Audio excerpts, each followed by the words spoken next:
Hey y'all, what's up everyone? I am your host, Destiny Vance, and this episode is powered by Destiny is by Choice Support Services. And today we're talking about something that almost everybody struggles with, but not everybody is honest enough to admit. Validation. Not money, not followers, not likes, not applauses, but that deep need for somebody else to approve of who you are before you feel worthy enough to move. And the real question is, would you still become who you're meant to be if nobody clapped for you while you were becoming?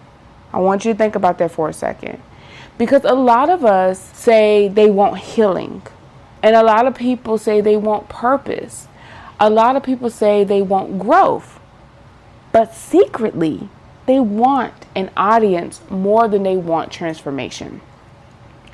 And that's dangerous. Because when your identity is built on validation, your confidence becomes temporarily. And one compliment can make your day, and one opinion can destroy your week. So now your peace is sitting in somebody else's hands. And that's exhausting. See, one thing I had to learn is life is this. Some seasons are meant to be grown through quietly. And not every chapter needs to be announced. Not every move needs to be explained. And not every healing journey is supposed to be posted online. And sometimes God will isolate you before He elevates you.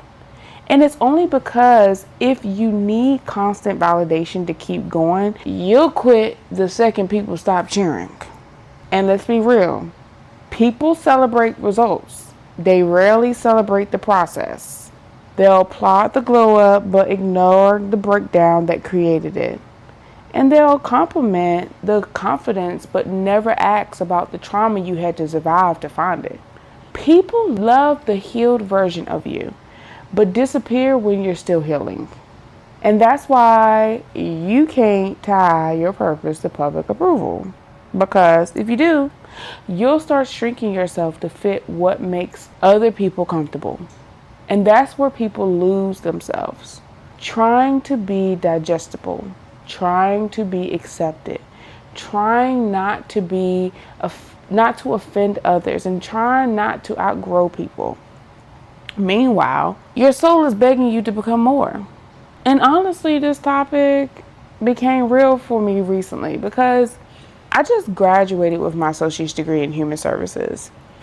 And at the same time, my mom graduated too with her certification in medical coding and building. 2 women, 2 accomplishments, 2 people pushing through life, responsibility, stress, pain, sacrifices, and still choosing to better ourselves anyway. And we got to graduate from the same college. And we sent invitations out ahead of time, like save the dates. We gave notice, we told people when it was, we made it known. And when graduation day came, only one person from our family showed up. One. Now, let me be clear. This isn't me speaking from bitterness. This is me speaking from truth. Because I've watched some of those same people move mountains to support other people. And I've seen them show up for people who were family and not family. And I've seen the effort. I've seen the energy. I've seen the excitement. And to think that there was no congratulations, no nothing, yeah, it hurt. Not because I needed the applause to feel proud of myself, but because sometimes support hits different when you spent your whole life showing up for others. And I sat with that feeling for a minute. And when I say just a minute, I really did. Because there's a difference between being unseen and feeling unseen by people you love. But then I realized something more powerful. If I only celebrate myself when other people celebrate me, I'll spend my whole life feeling empty. And I refuse to let absent support make me question present purpose. Because whether people showed up or not, I still graduated, honey. My mom still graduated. we still accomplished something meaningful. And nobody can take that away from us. See, sometimes life will force you to clap for yourself in rooms where nobody else does. And that's maturity. That's healing. And that's growth. And sometimes the validation you're looking for from others has to become self-validation first. Because if you keep waiting for people to acknowledge your worth before you believe in it, you'll stay emotionally dependent on people who may never show up the way you hoped they would. And that's a painful lesson. But on the other side, it's also a freeing one as well. Because once you stop needing validation to confirm your value, you become unstoppable.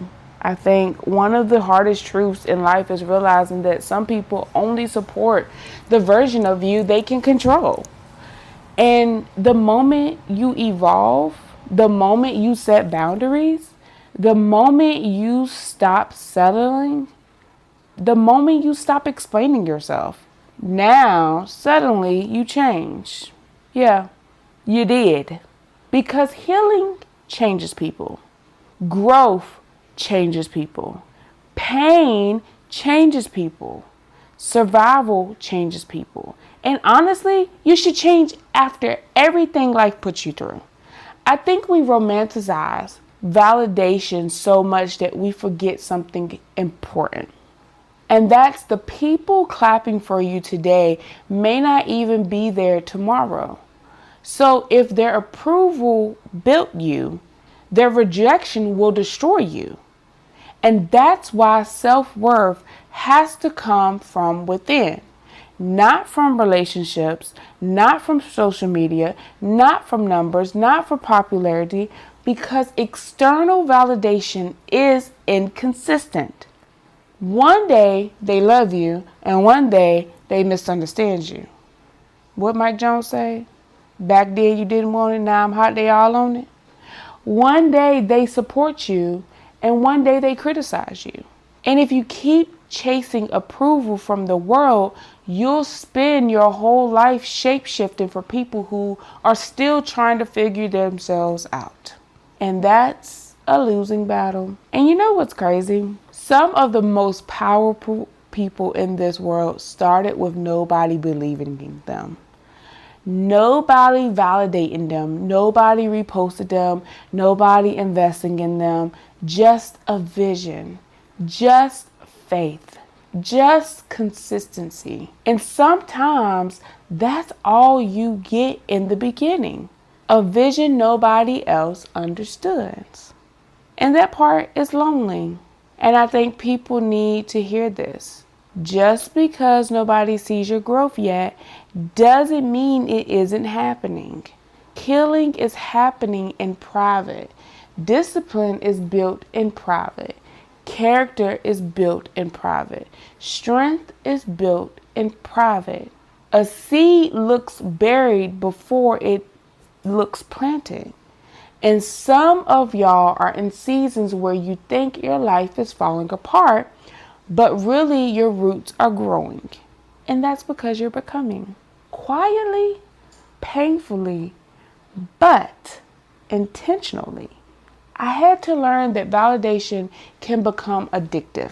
Because once people start applauding you, you start performing instead of living authentically. Now, you're afraid to disappoint people and afraid to say no, afraid to rest, afraid to struggle publicly, afraid to be human. And suddenly, you're carrying an image instead of carrying peace. That type of pressure will break you. And honestly, some of the strongest people you know are exhausted because they feel like they always have to look okay. But let me tell you something right now. You do not need permission to evolve. You do not need permission to heal. You do not need permission to walk away from things destroying you. You do not need permission to become who God called you to be. And everybody is not going to understand your journey. And know that's okay. Because purpose was never meant to be crowd controlled. And some people are waiting for validation because they start before they start. Waiting for support before they move, and waiting for applause before they believe in themselves. But what if the lesson is learning how to keep going without any of it? What if the real growth happens when nobody is watching? Would you still work on yourself if nobody noticed? Would you still stay sober if nobody applauded? Would you still choose peace if nobody congratulated you? And lastly, would you still become disciplined if nobody validated the struggle? That's the real test. Who are you when there's no audience? Because character is revealed in private. Anybody can look motivated publicly. Private consistency? That's different. And listen closely. I know what it feels like to want people to finally see you. I was an outcast my whole life. People counted me out so many times. So you want people to finally understand you, to finally acknowledge your growth, especially after surviving things that should have destroyed you. But sometimes closure doesn't come from being understood. Sometimes closure comes from understanding yourself and realizing you don't owe everybody access to your becoming. Some people miss the old version of you because that version required less accountability from them. But the healed version of you, the growing version of you, the boundary setting version of you, that version makes people uncomfortable. And uncomfortable people will call your growth arrogance. But don't let that stop you. You can't keep abandoning yourself just to avoid losing people. That's not healing. That's self-betrayal. At some point, you have to decide, am I living for purpose or performance? Because they are not the same thing. Purpose is internal. Performance is external. Purpose is rooted, but performance needs attention. And if you keep performing for validation, you'll forget who you really are underneath everybody's expectations. So today, I want to remind somebody out there who's listening to keep going. Even when nobody reposts it, even when nobody understands it, even when nobody validates it, keep healing, keep growing, keep becoming. Your purpose does not lose value because it isn't publicly celebrated. And some of the greatest transformations happen in silence. And one day, the same people who overlooked your process will witness your peace. Not because you chase validation, but because you chose yourself enough to keep going anyway. And that's strength. That's growth. That's truth. And if nobody told you today, I'm proud of you for still becoming after everything you've been through. Because that takes courage. So remember, your destiny is by chance. Your destiny is by choice, not by chance. Until next time, keep walking in your truth. Bye.